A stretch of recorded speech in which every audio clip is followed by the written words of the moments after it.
ज्ञानम ओ अध्यायार्थ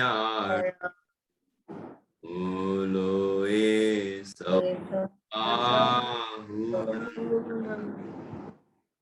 मोक्ष मार्गस्य नेतारं भेत्तारं ज्ञातारं विश्वतत्त्वानां वन्दे तद्गुणलब्धये वन्दे तद्गुणलब्धये।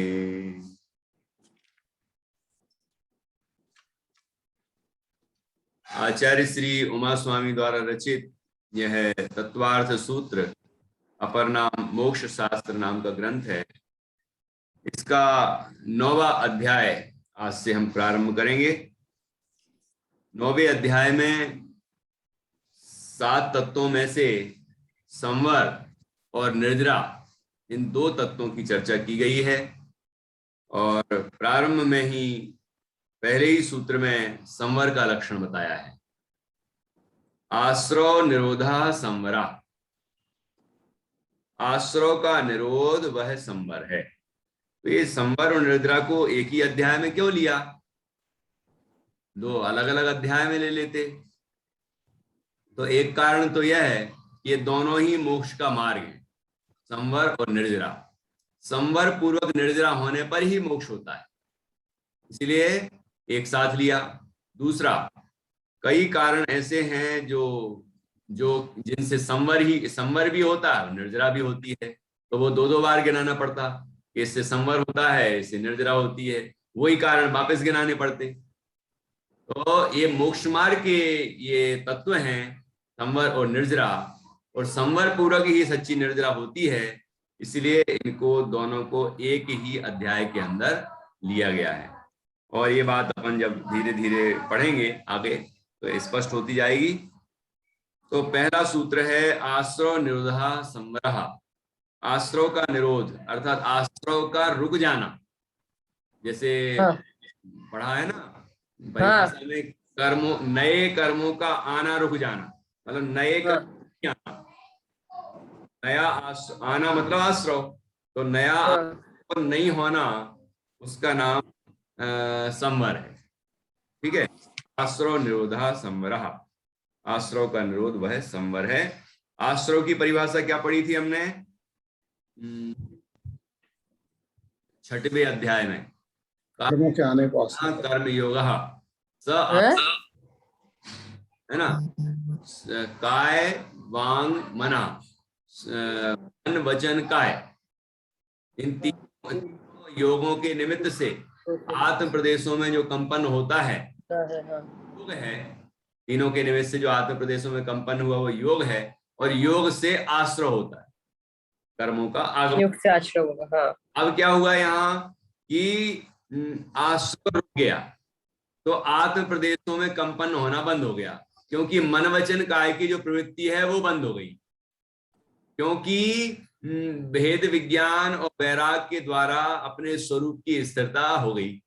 आत्म स्वरूप में स्थिरता हुई तो संवर भी होने लगा, निर्जरा भी होने लगी। तो संवर की बात कर रहे हैं, तो नए कर्मों का आना बंद हो गया, इसीलिए संवर हो गया। और उसी भाव से, उसी पुरुषार्थ से, उसी उपाय से पुराने जो कर्म थे वो खिरना शुरू हो गए, तो वो निर्जरा हो गई। उसकी बात भी आगे आएगी। तो हाँ, मतलब योग रुक गया, ये बोल रहे हैं ना, योग रुक गया, मन वचन काय की जो चंचलता है, मतलब मन वचन काय की चंचलता समाप्त। हाँ। तो अब यहाँ पर 2 नए हैं, निश्चय और व्यवहार।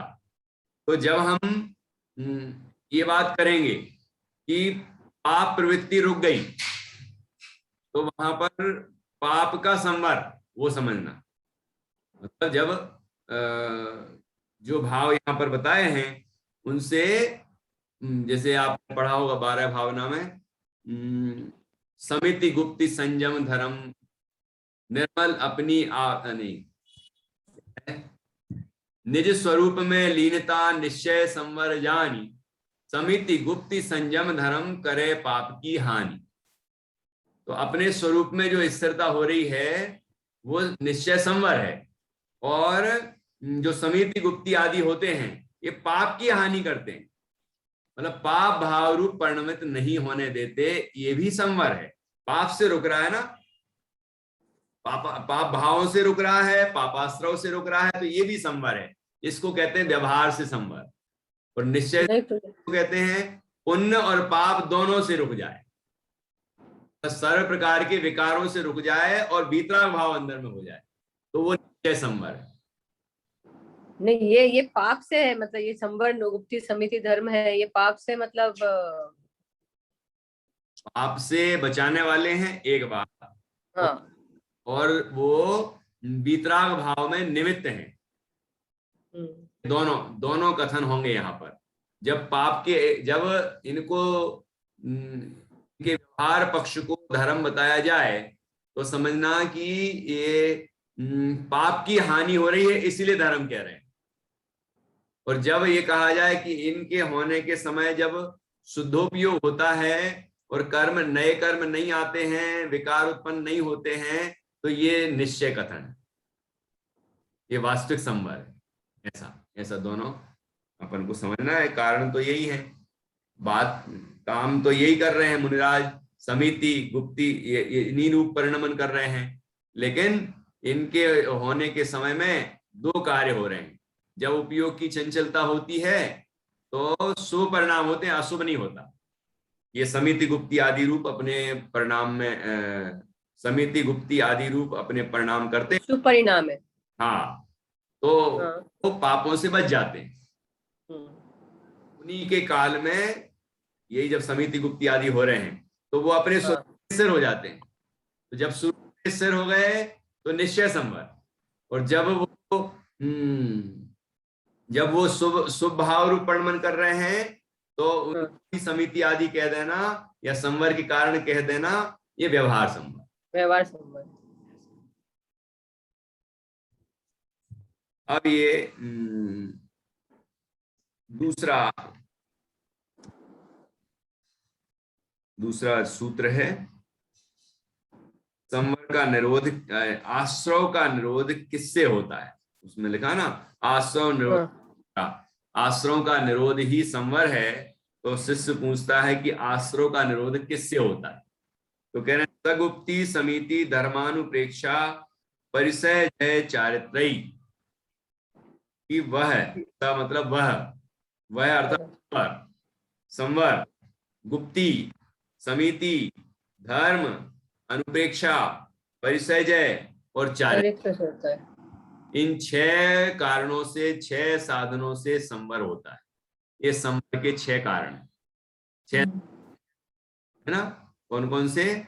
समिति, गुप्ती, संयम, समिति, गुप्ती, समिति, धर्म, अनुप्रेक्षा, परिसर्जय और चारित्र। अब इस अध्याय में सबसे पहले अब इसी का विश्लेषण होने वाला है। गुप्ती क्या है, समिति क्या है, धर्म क्या है ना, 10 धर्म हैं, अनुप्रेक्षाएं 12 अनुप्रेक्षाएं हैं, फिर परिसर्जय क्या है, 22 परिसय हैं, उस पर विजय, और फिर चारित्र। तो इनका पहले स्वरूप बताया जाएगा और उसके बाद फिर और आगे बढ़ेंगे, चर्चा होगी, आगे बढ़ेगी।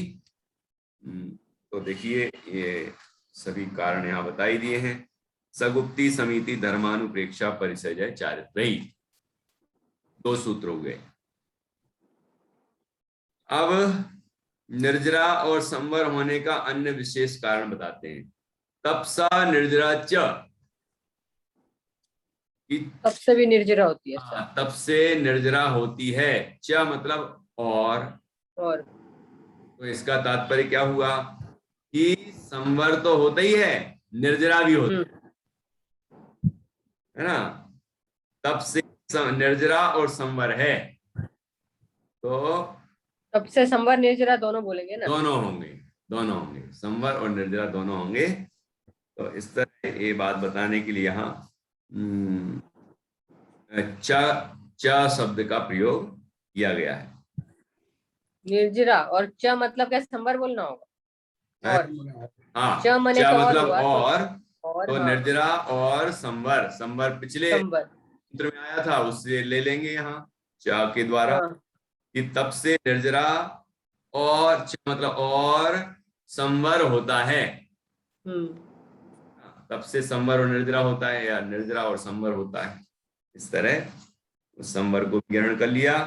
अब संवर के कारणों में से सर्वप्रथम गुप्ती का स्वरूप बताते हैं। अब पूरा क्रम यही चलेगा, मतलब जो संवर के कारण बताए गए, गुप्ती, समिति, धर्म, अनुप्रेक्षा, परिसर्जय और चारित्र, इन 6 लक्षण पहले करेंगे, बारे में बताएंगे। हाँ, उसके बाद आगे बढ़ेंगे, पहले मनोगुप्ती, निर्जरा के कुछ विशेष कारण भी बताएंगे। देखिए, चौथा, सम्यक योग निग्रहो गुप्ती, भली भांति योगों का निग्रह होना गुप्ती है। योग अर्थात मन वचन का उनका निग्रह होना, अर्थात उनकी चंचलता का अभाव होना। मन वचन काय पर नियंत्रण होना या संयम होना, ठीक है, वो निग्रह है। मतलब जैसे कि रहस्यपूर्ण चिट्ठी में लिखा मन का कार्य क्या, वहां लिखा मन का कार्य अनेक विश्राम, मन का विश्राम, मन का काम क्या है कि अनेक विकल्प करे। तो जब स्वरूप ध्यान करता है जीव, तो अनेक विकल्प होना बंद हो जाते हैं, यही विजय है। और इंद्रिय का कार्य है उनके विषयों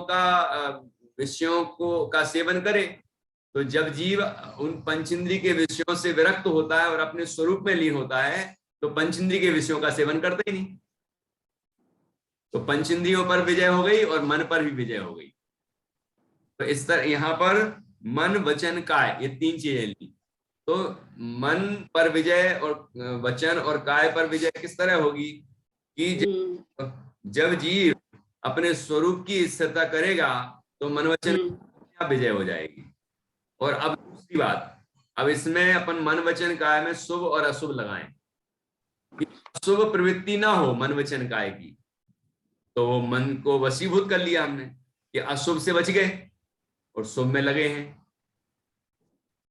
मतलब जो भी मन की क्रिया, मन में क्या चल रहा है कि तत्व चिंतन चल रहा है, भगवान की भक्ति है ना, वचन में भी वही चल रहा है, काया में भी वो क्या होगा, शुभ वो व्यवहार से गुप्ती कही जाएगी। निश्चय गुप्ती तो मन वचन काय की रंच मात्र चेष्टा ना हो और अपने आत्मा में लीनता हो, मतलब शुद्ध भाव हो, शुद्धोपयोग हो, तो ही वह निश्चय गुप्ती है। और उससे सर्व प्रकार से संवर होगा और निर्जरा भी होगी। यहाँ लिखा मन वचन काय की क्रिया रूप योग को समय प्रकार से रोकना। लेकिन मन भगवान में लगा तो आप बोल रहे हैं वो फिर व्यवहार गुप्ती हो। हाँ, व्यवहार से गुप्ती कहलाएगी वो, क्योंकि भगवान में मन लगा तो शुभ हो रहा है, पुण्य का चल रहा है। संवर तो उसे कहते हैं कि जिससे कि आश्रय ना हो, यहाँ आश्रय चल रहा है। तो उसे व्यवहार से गुप्ती कह सकते हैं। जो पाप की हानि कर रहा है, पाप का आश्रय नहीं हो रहा ना, गया तो कहेंगे संवर हो रहा है। क्या संवर हो रहा है कि पाप नहीं हो रहे ना, तो पाप का आश्रय नहीं हो रहा है। इस दृष्टि से वहां संवर देख लेंगे।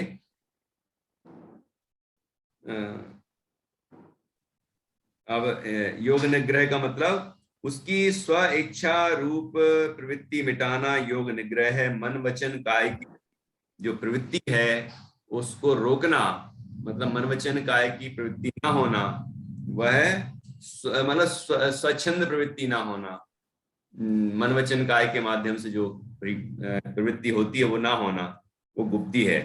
यहाँ आगे थोड़ा सा लिखा है, विषय सुख की अभिलाषा के लिए योग की प्रवृत्ति का निग्रह करना गुप्ती नहीं है। यह बताने के लिए सम्यक पद का प्रयोग किया है। इस लोक परलोक संबंधी विषय सुख की अपेक्षा रहित मात्र निज स्वरूप की प्राप्ति के लिए योगों का निग्रह करना गुप्ती है।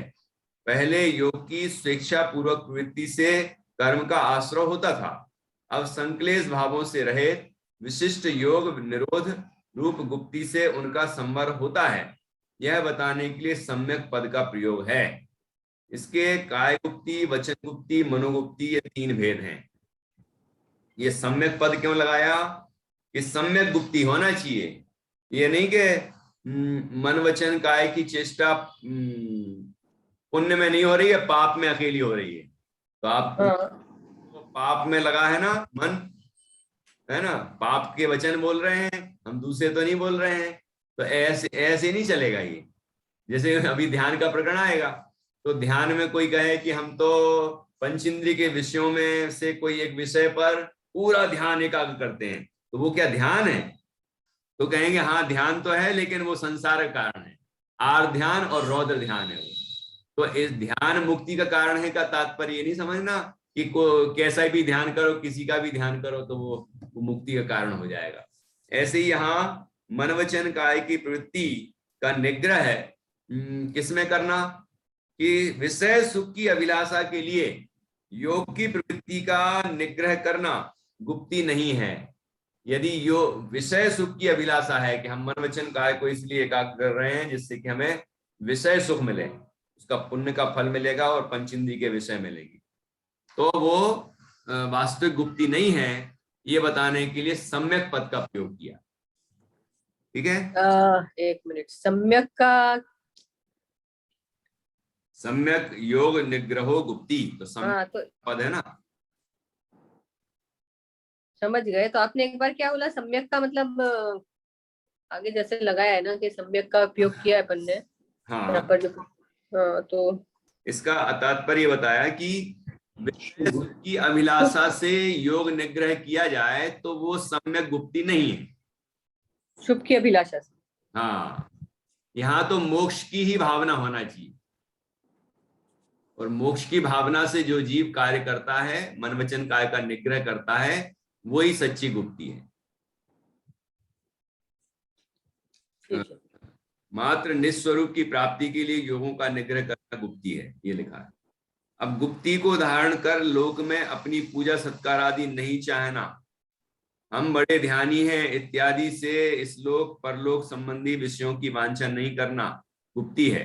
बिना देखी बिना शोधी पृथ्वी पर चलने बैठने सोने वस्तु को रखने उठाने इत्यादि रूप में काय योग की स्वेच्छा पूर्ण प्रवृत्ति से कर्म का आश्रय होता है। वचन को यदवा तदवा बोलने से वचन योग संबंधी आश्रय और मन में विषयों की चाह कर राग द्वेषमय प्रवृत्ति करने से मन संबंधी कर्माश्रय होता है। इन तीनों योगों के निरोध से कर्माश्रय रुकता है। इस प्रकार गुप्ती से संवर होता है। ये बात यहाँ बताई।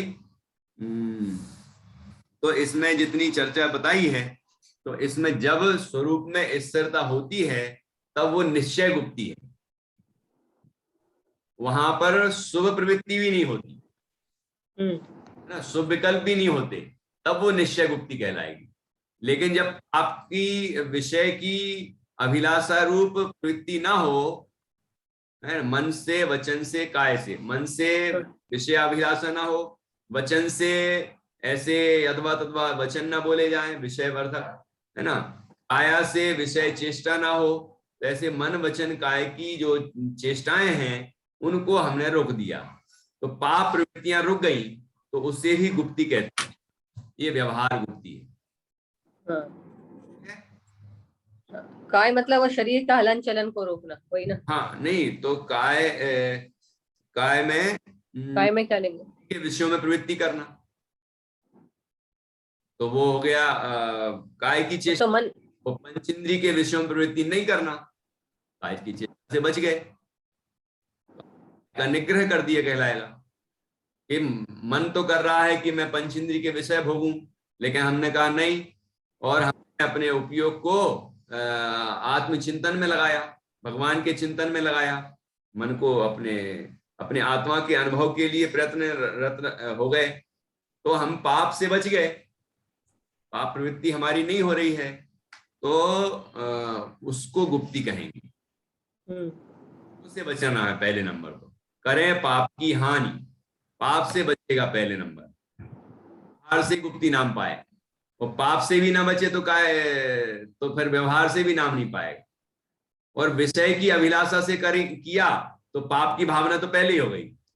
अब वो मन वचन काय की चेष्टा रोक भी रहा है, तो भावना तो विषय अभिलाषा है, विषयों की चाह है, पाप की चाह है, इसीलिए वो गुप्ती नहीं है। गुप्ती वह है जो मोक्ष की भावना से हो, जो अपने स्वरूप को प्राप्त करने की भावना से हो, ठीक है। और जब स्वरूप की अनुभूति हो जाती है तो वो निश्चय गुप्ति, क्योंकि उस समय मन वचन काय की चेष्टा अशुभ रूप तो हो ही नहीं रही, शुभ रूप भी नहीं हो रही, इसलिए वो निश्चय गुप्ति कहलाए जब आत्म स्वरूप में लीन हो जाए तब, ठीक है। इस तरह यहां हमने चौथा सूत्र पढ़ा, सम्यक योग निग्रहो गुप्ति, भली भांति, सम्यक मतलब भली भांति, योग निग्रहो, योग का निग्रह करना, मन वचन काय का निग्रह करना, मन वचन काय की प्रवृत्तियों को रोकना, वह गुप्ति है। कहने में तो ऐसा आता है रोकना, वस्तुतः तो रुक जाता है। जब जीव सही, जब मोक्ष मार्ग की तरफ बढ़ता है तो संसार मार्ग से प्रवृत्ति अपने आप रुक जाती है, लेकिन व्यवहार से ऐसा ही बोला जाएगा कि रोकना, मन वचन काय की चेष्टा को रोकना, वो गुप्ति है। गुप्त रूप रहने में असमर्थ मुनि को आहार विहार उपदेश आदि क्रियाओं में निर्दोष प्रवृत्ति करने के लिए अब 5 समिति बताते हैं। अब देखो, पहला उपदेश तो गुप्ति का है कि मुनिराज को पहला उपदेश क्या है, गुप्ति, कि मन वचन काय की चेष्टाओं को रोककर अपने आत्मा में तल्लीन होकर सर्व कर्मों का क्षय करके मुक्ति की प्राप्ति हो, मोक्ष की प्राप्ति करें। पहला उपदेश तो ये है। लेकिन अब यदि गुप्ति रूप पूरी तरह से प्रवर्तन नहीं हो पा रहा है तो फिर क्या करें? तो फिर दूसरा उपदेश दिया समिति। समिति का उपदेश से दूसरा नंबर पर है, गुप्ति के बाद समिति। ये बात यहां पर उत्थानिका में कही, तो उनके लिए अब 5 समिति बता रहे हैं। देखना, ईर्या भाषैषणादान निक्षेपोत्सर्गाः समित्याः। ईर्या, भाषा, ऐषणा, आदान निक्षेप और उत्सर्ग, ये समिति है। इनमें भी देखना आप मन वचन काय की चेष्टाओं को कैसे नियंत्रित किया है। ईर्या, तो ईर्या समिति क्या है कि 4 हाथ जमीन, आगे की जमीन देखकर वो ईर्या समिति है। तो शरीर की चेष्टा हो रही है यदि, मतलब काय गुप्ति नहीं रह पाई और शरीर से चलना पड़ रहा है, तो कैसे चले? ईर्या समिति से चलें, ठीक है। मध्यम गति चलेंगे। 3 गुप्ति अगर नहीं हो पा रही है तो उसका बता रहे ना अभी। हाँ, मतलब मन वचन काय की चेष्टा नहीं हो पा पहला रही है उपदेश तो गुप्ति का ही है, लेकिन जब गुप्ति यहाँ लिखा है गुप्ति रूप रहने में असमर्थ मुनि को उपदेश आदि क्रियाओं में निर्दोष प्रवृत्ति करने के लिए अब 5 समिति बताते हैं। तो जो गुप्ति रूप नहीं रह पा रहे हैं तो उनको समिति का उपदेश दिया कि चल रहे हो तो ईर्या समिति को, बोल रहे हो तो भाषा समिति का पालन करो, आहार करना ही पड़ रहा है तो कृष्णा समिति का पालन करो, कोई वस्तु खाना रखना पड़ रही है ना, मतलब ना, तो फिर आदान निक्षेपण समिति का प्रयोग करो, है ना। ऐसे ही उत्सर्ग मतलब ये त्याग, तो मलमूत्र आदि का करना पड़ रहा है तो वो पूरी सावधानी से करो, हिंसा भी ना हो, पाप रूप प्रवृत्ति ना हो, ऐसा ध्यान रखो। इस तरह से समिति का उपदेश उसके बाद दिया गया है। तो ईर्या भाषैषणादान निक्षेपोत्सर्गाः समित्याः। ईर्या, ये तो आपने कई जगह पढ़ी होंगी, मतलब समितियों के बारे में। तो ईर्या समिति तो है ना, एक तो कैसे चलना, 4 हाथ आगे की जमीन देखकर चलना, प्रासुक भूमि पर चलना, दिन में ही चलना, है ना। ये सब उसकी पूरी समिति, ईर्या समिति के नियम हैं, तो उस नियम पूर्वक चलना। मध्यम गति से चलना, ना अति तीव्र ना अति मंद, मध्यम गति से चलना, ऐसा लिखा है मूलाचार में।